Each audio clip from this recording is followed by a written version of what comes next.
The Cleveland Browns, with some new injuries mounting, had to play some players on injured reserve, brought some players up from the practice squad, and we're at the mid-season point of the 2023 season. So we're going to talk about the offense, we're going to talk about the defense, and some of the highlights this far in 2023. Your latest Locked On Browns starts now.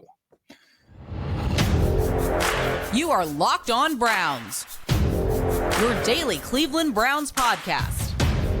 Part of the Locked On Podcast Network. Your team every day.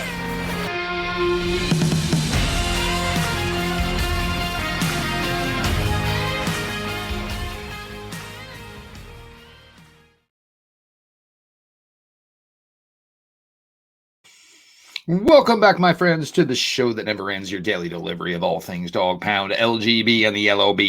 The Locked On Browns podcast, brought to you by the Locked On Podcast Network, your team every day. Your host, Jeff Lloyd, and I appreciate everybody who makes Locked On Browns their first listen every single day. To the everydayers, appreciate you all. Join the everyday crowd by being subscribed to the Locked On Browns YouTube channel. And of course, Locked On Browns always available, always free, wherever you get your podcasts. Today's episode is brought to you by Game Time. Download the Game Time app, create an account, and use code LOCKEDONNFL for $20 off your first purchase. Last minute tickets, lowest price, guaranteed. Cleveland Browns. Obviously, some new injuries to the fold, obviously never a good thing. We knew Jedrick Wills, he headed to IR. They're saying 6 weeks, but the belief is Jedrick Wills will come back at some point here in the 2023 season. We knew that rookie cornerback Cameron Mitchell left Sunday's game, did not know the severity. Obviously, the hamstring injury is pretty bad, as Cameron Mitchell, who's been playing outstanding ball, was the highest graded defensive Cleveland Brown on Sunday. He is now going on IR himself, which puts him out minimum of 4 weeks. Not really sure about Greg Newsome's status. We'll find out more on Wednesday.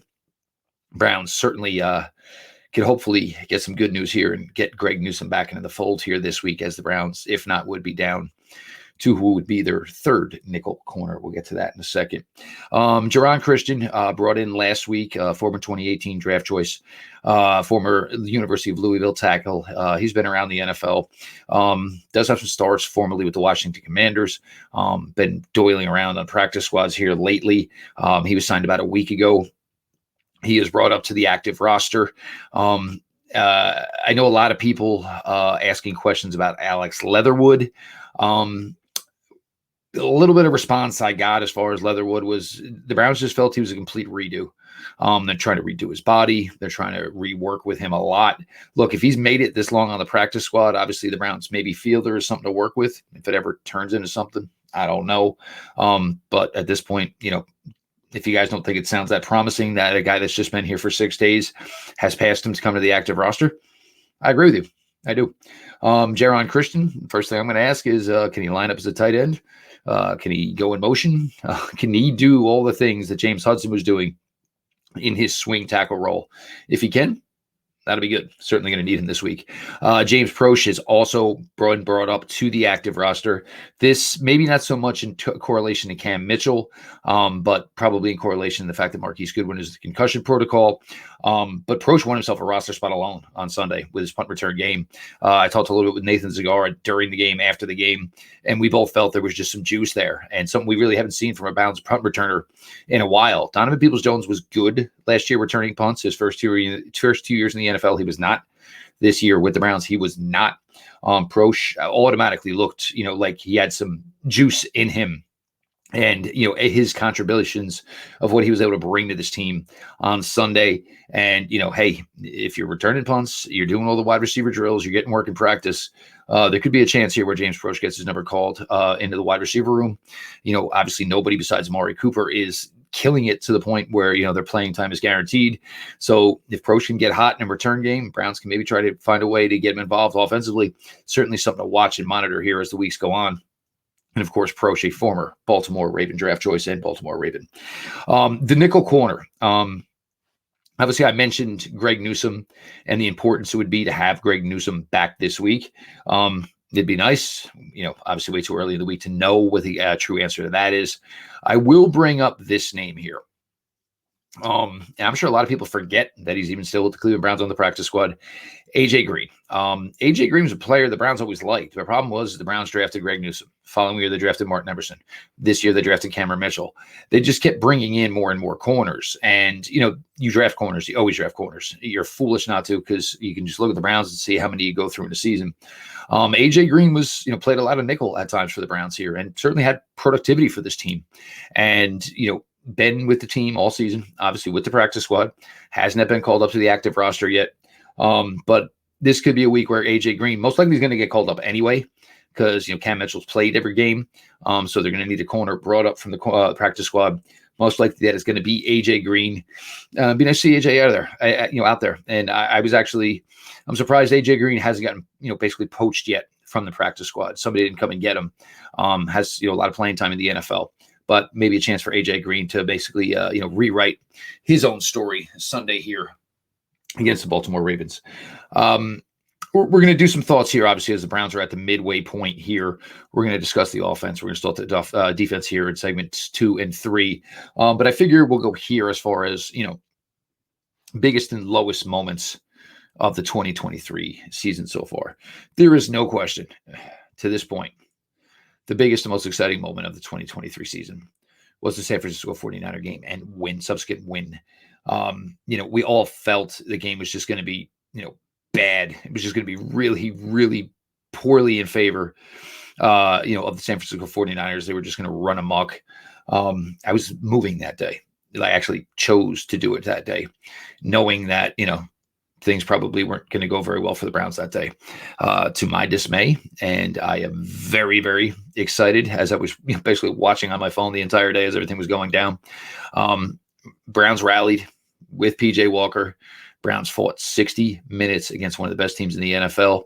Maybe the Browns put the Kavorka on the 49ers, so to speak. 49ers have not won a game since.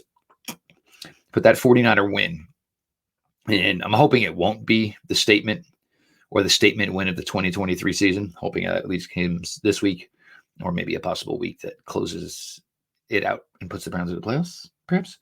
But that is your high moment of the year, no question about it. The low moment, and look, obviously a couple of tough losses, the Seattle loss, certainly. There's no tougher moment for the 2023 season than Nick Chubb on Monday Night Football against the Pittsburgh Steelers. The team, as much as we thought this team was going to be a team that was going to start throwing the ball more, it just wasn't working. And, through, basically, a game and a quarter and a half, Nick Chubb was just still out there doing his thing, being everything that Nick Chubb could. It's great that this team is successful at 5-3. It's great that this team is winning games. It's great that this team has a family atmosphere. They play together, they play as one. But I think, for me, and I know I'm sure a lot of fans, it does seem a little bittersweet to be doing it without number 24. A guy who's always been a model citizen, the guy who's, worn, that Cleveland Brown logo on his chest as if it was the greatest logo in all of sports. So, the highs and the lows here thus far of the 2023 season. We're going to get back to the offensive side of the ball here. Jeff Lloyd, your latest Locked On Browns, and I appreciate everybody for being along for the ride.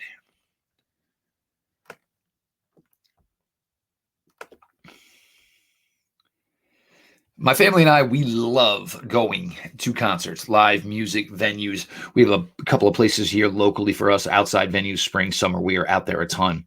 Problem is we are last-minute ticket buyers. We have no idea. In between two teenage girls, I have a hectic schedule. My wife does as well.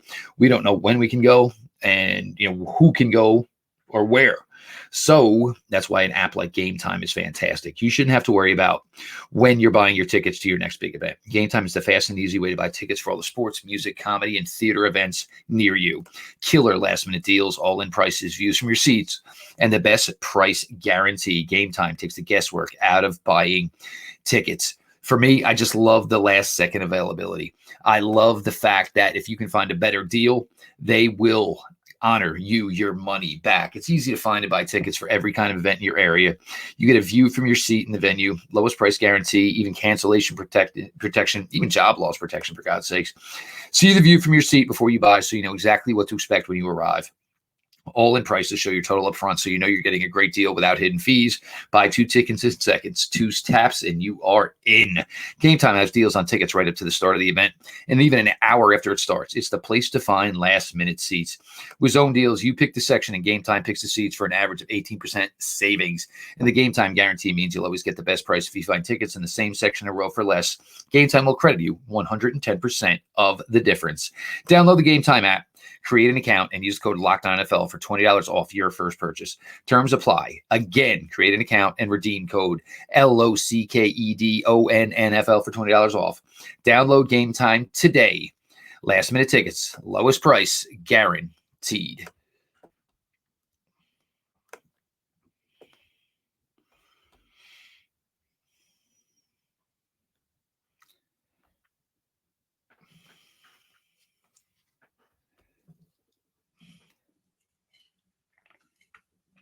Jeff Lloyd, your latest Locked On Browns. I appreciate everybody who makes Locked On Browns their first listen every single day. The Everyday Crowd, you're a bunch of filthy animals, and I love every single one of you. And you should join the Everyday Crowd and subscribe to the Locked On NFL channel on YouTube. And, of course, Locked On Browns, always available, always free, wherever you get your podcasts. The Browns, to this point, 5-3, halfway point. 8.5 games. I can't slip this episode in at halftime on Sunday. So we're going to consider this the halfway point of the season. Now, you look at what this team has done. Through 8 games, you have played 3 quarterbacks. You have started 3 different quarterbacks. PJ Walker, obviously, 1-1, basically with maybe a win out of the bullpen, so to speak, against the Indianapolis Colts.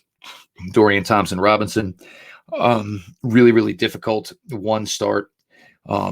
Not enough time, obviously, to understand he was going to start, getting the nudge on the shoulder, probably somewhere between 10:30 and 10:40, that he was going to be starting, as we all know, against the Ravens when Deshaun just could not go. Tough day for Dorian that day. I think there's certainly going to be better days ahead for Dorian Thompson-Robinson. Deshaun Watson, week 1 against Cincinnati, I wasn't as down on his play that day as a lot of people were. I thought the last 32 minutes of that game, I thought he played really, really well.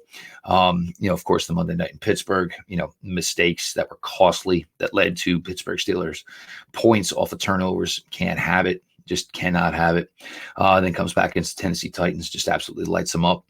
Then the injury that kept him out, then trying to come back against the Indianapolis Colts, which led to an early exit because either he just wasn't ready, or the Browns were just kind of being cautious, which led to an automatic sitting and just resting him the week of the Seattle Seahawks game.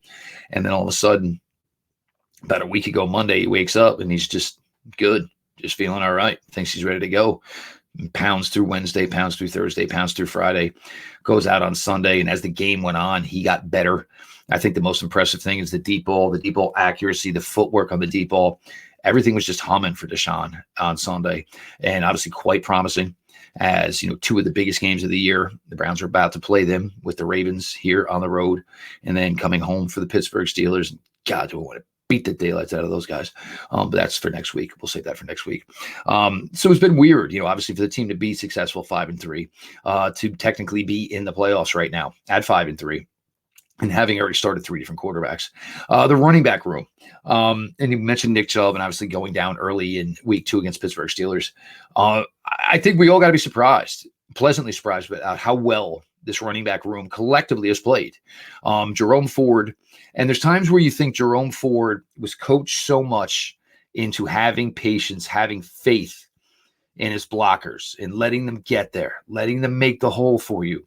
I think Jerome Ford at times gets caught between, am I supposed to have patience or am I supposed to just find a crease and go? And I think that's a difficult thing for a running back. It seems at times when Jerome Ford just goes, Jerome Ford is highly, highly successful. When Jerome Ford tries to be a more patient back, who tries to make sure that he's given the opportunity for the blockers to set it up for him, I think that's when it kind of doesn't work out as well. And he ends up basically more time behind the line of scrimmage than he necessarily needs to be. But overall, I'm happy with Jerome Ford, currently on pace for about 1,200 total yards this year. He's already scored 4 touchdowns. He's shown the ability to help as a receiver. So for Jerome Ford, obviously a terrible, terrible situation. And I go back to that drive where Nick Chubb got hurt. And that drive ended with Jerome Ford catching a touchdown pass on that same drive, and then taking in the 2-point conversion. Jerome Ford, kudos, man. It's been a nice effort for you. Kareem Hunt, not enough superlatives, really. Kareem coming in here. And, look, I know a lot of people are trying to blow it up and, make him, look, he's still only averaging 3.3 yards per carry. But this team needed a personality in here. They needed a lifeline in here, somebody that they could believe in, and, somebody that is just, a good teammate. And whatever you can say about Kareem Hunt, the one thing you can never deny is whether or not he's a good teammate. And they've gotten, solid production as far as, touchdowns.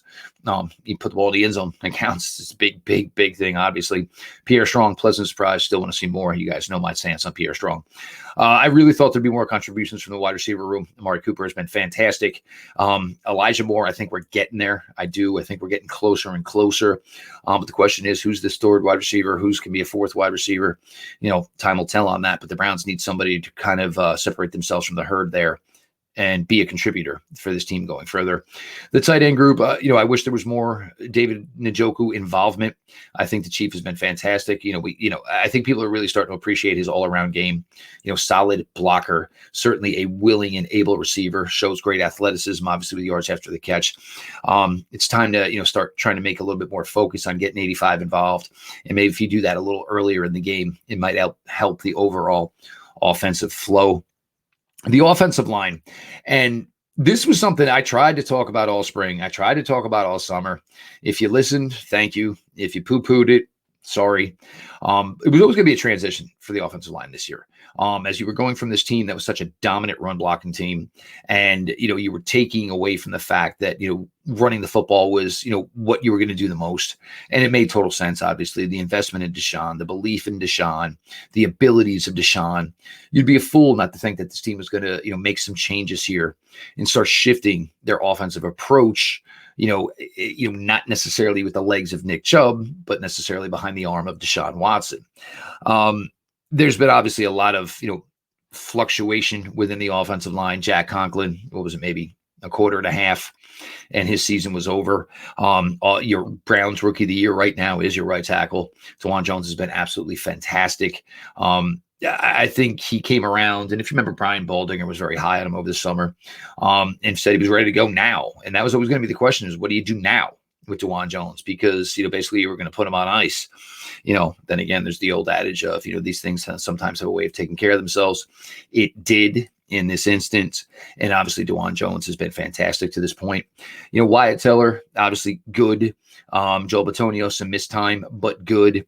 Ethan Posick, this system has been so good for Ethan Posick. I'm not going to say a resurrection in his career because he wasn't really doing that much in Seattle, but really establishing the career of Ethan Posick. Jedrick Wills started slow. I'd say, 3 of the last 4 weeks, I think he's played much, much better. Is it still to the level I think it needs to be for a starting left tackle on a really, really good football team? Probably not. This injury sucks for him because this guy has always been a tough SOB and has always put himself out there, dinged, banged up. Jedrick Wills always played. So to see that he is now out, and we'll see, because everybody's always talked about the Browns don't have a better left tackle. They don't have anybody else they can put out there. Well, we're about to find out, kids. And, I wish James Hudson all the best. I think James Hudson will be fine in the run game. James Hudson's going to have to really, really be good as far as a pass blocker. And as I've always told you guys, the Browns have issues with the odd fronts. Baltimore runs an odd front. Pittsburgh runs an odd front. So James Hudson, hopefully going to be, ready to go here over the next 2 weeks. We're going to get to the defensive side of the ball here going further. Jeff Lloyd, your latest Locked On Browns, and I appreciate everybody for sticking around.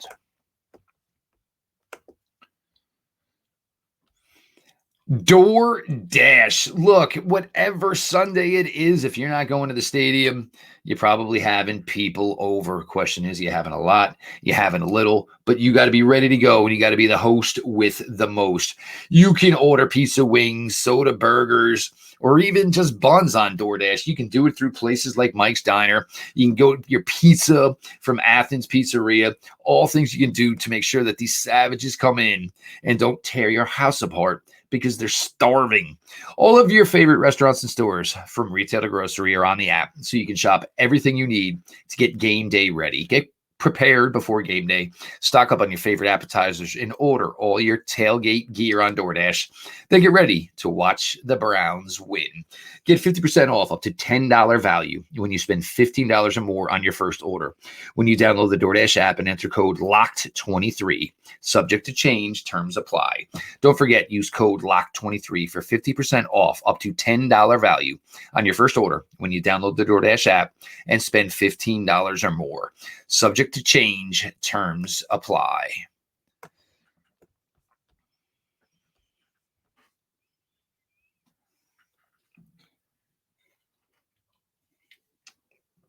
Jeff Lloyd, your latest Locked On Browns, segment 3. Appreciate everybody who makes Locked On Browns their first listen.